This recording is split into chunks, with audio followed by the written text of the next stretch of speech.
दोस्तों, इस वीडियो में मैं आपको सिखाऊंगा कि चार्ट को सही तरीके से रीड कैसे करना है।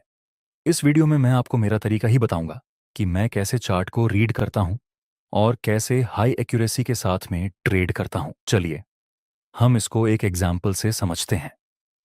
देखिए, यहां पर प्राइस लोअर लो और लोअर हाई के स्ट्रक्चर में नीचे आ रहा था, तो डाउन ट्रेंड में हम सिर्फ सेलिंग की अपॉर्चुनिटी फाइंड करते हैं। ये कि पॉइंट को टच करके हम एक ट्रेंड लाइन बना देंगे जो कि रेजिस्टेंस का काम करेगी।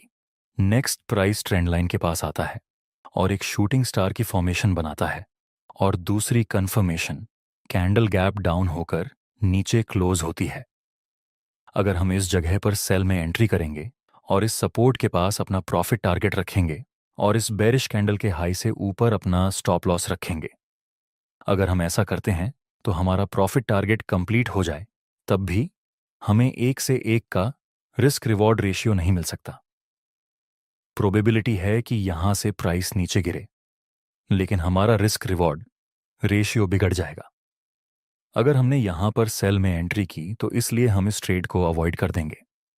नेक्स्ट प्राइस नीचे आता है इस सपोर्ट तक और वहां से प्राइस धीरे धीरे ऊपर चला जाता है और प्राइस ने इस बेयरिश ट्रेंड लाइन को ऊपर की तरफ ब्रेक कर दिया और यह रीसेंट स्विंग भी ऊपर की तरफ ब्रेक हो चुका है। मतलब ये डाउन ट्रेंड बुलिश ट्रेंड में रिवर्स हो चुका है। और अगर आप थोड़ा ध्यान से देखें तो नीचे यहां एक डबल बॉटम पैटर्न की फॉर्मेशन भी बन चुकी है। अब हम बाय की अपॉर्चुनिटी फाइंड कर सकते हैं। नेक्स्ट प्राइस नीचे आता है इस ट्रेंड लाइन तक जो पहले रेजिस्टेंस का काम करती थी, अब आगे जाकर सपोर्ट का काम करेगी। वह ट्रेंड लाइन के पास हमें एक बुलिश कैंडल का सिग्नल मिला। यहां पर आप बाय में एंट्री कर सकते हैं। आपका प्रॉफिट टारगेट रहेगा इस रेजिस्टेंस के पास और स्टॉप लॉस के लिए।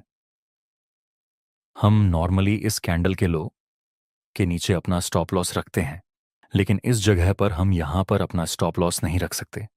हम अपना स्टॉप लॉस यहां पर रखेंगे इस सपोर्ट से थोड़ा सा नीचे, क्योंकि कभी कभार प्राइस लिक्विडिटी ग्रैब करने के लिए थोड़ा सा नीचे आकर ऊपर चला जाता है, इसलिए हम यहां पर अपना स्टॉप लॉस रखेंगे।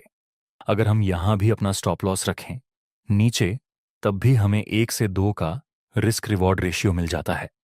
नेक्स्ट प्राइस ऊपर जाता है जिसके साथ हमारा प्रॉफिट टारगेट भी कंप्लीट हो चुका है और फिर हमें एक शूटिंग स्टार और कंफर्मेशन कैंडल का सिग्नल मिला। दोस्तों, शूटिंग स्टार का मतलब कि प्राइस आगे से नीचे गिर सकता है, लेकिन यह जो डाउन ट्रेंड था उस समय पर सेलर्स मार्केट में कंट्रोल कर रहे थे और फिर अब इस अपडेट में अभी बायर्स मार्केट में बाय करने में ज्यादा इंटरेस्ट दिखा रहे हैं। इसलिए यह बेरिश कैंडल का सिग्नल मिलने के बाद भी हम सेल में एंट्री नहीं कर सकते, क्योंकि यहां पर बायर्स पावरफुल हैं और अप ट्रेंड भी है। नेक्स्ट प्राइस नीचे गिरता है और इस सपोर्ट तक आ जाता है। अगर आपने यहां पर सेल में एंट्री की होती तो आपको प्रॉफिट हो जाता, लेकिन मेरी बात को याद रखना, ट्रेंड के अगेंस्ट काम करने में आपको कभी कभार ही फायदा मिलेगा, बाकी मैक्सिमम टाइम आप लॉस करेंगे। इसलिए चाहे कैसी भी कैंडलस्टिक पैटर्न का सिग्नल क्यों ना मिले, आपको ट्रेंड के अगेंस्ट में एक भी ट्रेड नहीं लेना है। लेकिन फिलहाल तो यहां प्राइस इस सपोर्ट के पास है और हमें एक बुलिश और कंफर्मेशन कैंडल का सिग्नल मिला है और ट्रेंड भी बुलिश है, तो यहां पर हम बाय में एंट्री कर सकते हैं।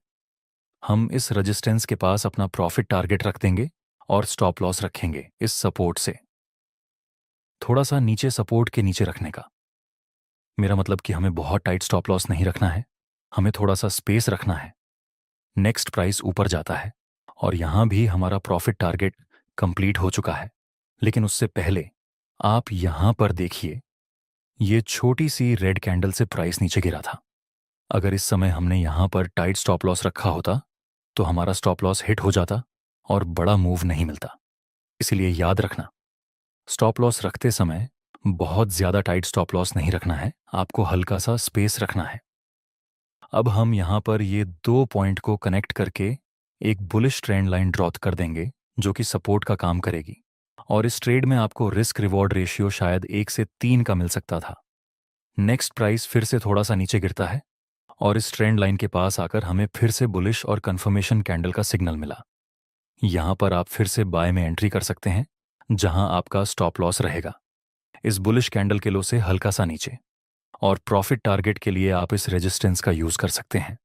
और जहां यह बुलिश सिग्नल मिला वहां पर एक ट्रेंड लाइन भी है, सपोर्टिव ट्रेंड लाइन, और ट्रेंड भी बुलिश है।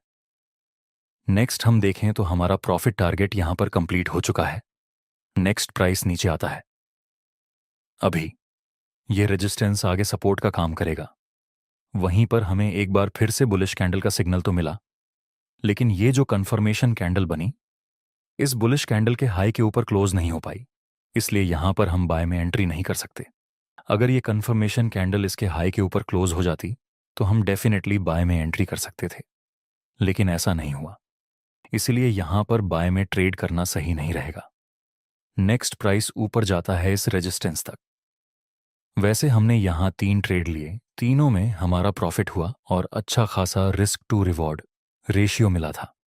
हमने 2 ट्रेड को अवॉइड किया। यहां पर कंफर्मेशन कैंडल सही नहीं थी, जिस वजह से हमने ट्रेड नहीं किया, और एक यहां सेल का और दूसरा यहां रिस्क रिवॉर्ड सही ना होने की वजह से हमने इसको अवॉइड किया था। नेक्स्ट प्राइस फिर से नीचे आता है और फिर एक बुलिश कैंडल का सिग्नल देता है। मैं आपको एक छोटी सी थियरी समझाना चाहता हूं। देखिए, जब कोई डाउन ट्रेंड होता है तब लोगों को ऐसा मानना है कि डाउन ट्रेंड में सपोर्ट को मार्केट उतना ज्यादा रिस्पेक्ट नहीं देता और उसको ब्रेक कर देता है, और अप ट्रेंड के दौरान मार्केट रेजिस्टेंस को उतना ज्यादा रिस्पेक्ट नहीं देता और ब्रेक कर देता है। ये थ्योरी है, लेकिन मैंने शुरुआत में ही आपको बताया कि मैं आपको मेरा तरीका भी सिखाऊंगा कि मैं किस तरह से काम करता हूं। देखिए, हमारे पिछले चार्ट में हम थोड़ा सा पीछे जाते हैं। यहां पर डाउन ट्रेंड था और यहां पर यह सपोर्ट, अगर हम उस थ्योरी की बात करें तो यहां पर मार्केट इस सपोर्ट को रिस्पेक्ट नहीं देगा और इसको ब्रेक कर देगा, लेकिन हम जानते हैं ऐसा नहीं हुआ था। मार्केट इसी सपोर्ट से ऊपर चला गया था, इसलिए मैं सपोर्ट रेजिस्टेंस को स्ट्रांगली फॉलो करता हूं और उसको कभी इग्नोर नहीं करता, फिर चाहे वह डाउन ट्रेंड हो या फिर अप ट्रेंड हो। इस जगह पर हमने ट्रेड नहीं लिया था क्योंकि नज़दीक में ही सपोर्ट था और इस जगह पर भी नज़दीक में रेजिस्टेंस है, तो इस बुलिश कैंडल पर मैं बाय नहीं करता। नेक्स्ट प्राइस ऊपर चला जाता है। रिग्रेट हुआ ना? आपको भी हुआ ना रिग्रेट? यहां पर बाय कर लिया होता तो यहां पर प्रॉफिट हो जाता। लेकिन याद रखना, सपोर्ट रेजिस्टेंस को इग्नोर ना करके हमने यहां पर अपना स्टॉप लॉस हिट होने से बचाया था इस सपोर्ट को देखकर, और यहां ट्रेड मिस हो गया और मार्केट ऊपर चला गया। तो उसमें अफसोस करने वाली कोई बात नहीं है, क्योंकि कभी कभी हमारा स्टॉप लॉस बचता है तो कोई कोई ट्रेड मिस भी होते हैं। जरूरी है कि हम मैक्सिमम ट्रेड ऐसे ले जिसमें हमारा स्टॉप लॉस हिट ना हो, और वैसे भी हमें ऑलरेडी 3 ट्रेड तो मिल चुके थे। इस तरह से आपको चार्ट रीड करना चाहिए और ट्रेडिंग में बहुत ही शांति से काम करना चाहिए। इस ग्राफ को देखिए, यहां पर कुछ समझ में नहीं आ रहा है। कौन सा लेवल इंपॉर्टेंट है, कौन सा ट्रेंड है, मार्केट का स्ट्रक्चर क्या है, बायर्स ज्यादा पावरफुल है या फिर सेलर्स। ऐसा ग्राफ मिले तो ऐसे समय में आप ट्रेड को अवॉइड कर दीजिए, क्योंकि चार्ट रीडिंग का पहले रूल यही कहता है कि हमें कुछ समझ में आए। अगर आपको कुछ चार्ट में समझ में ही नहीं आ रहा है तो फिर आप पक्का लॉस करेंगे। इसलिए ऐसे ही चार्ट में ट्रेड करना जिसमें आप चार्ट को आसानी से रीड कर पाए। चलिए आखिर में आपको मैं कुछ टिप्स देता हूं। देखिए, चार्ट को रीड करने के लिए सबसे पहले आप ट्रेंड आइडेंटिफाई करना और ट्रेंड के साथ चलना। ट्रेंड आइडेंटिफाई करने के बाद आप इंपॉर्टेंट लेवल को आइडेंटिफाई करना है। इसके बाद किसी कैंडलस्टिक पैटर्न के सिग्नल का वेट करना है। अगर कोई चार्ट पैटर्न की फॉर्मेशन मिल रही है तो उसको भी इग्नोर मत करना। दोस्तों, आपको ये वीडियो कैसा लगा आपने रिव्यू कमेंट सेक्शन में ज़रूर से बताना ताकि हमें मोटिवेशन मिले।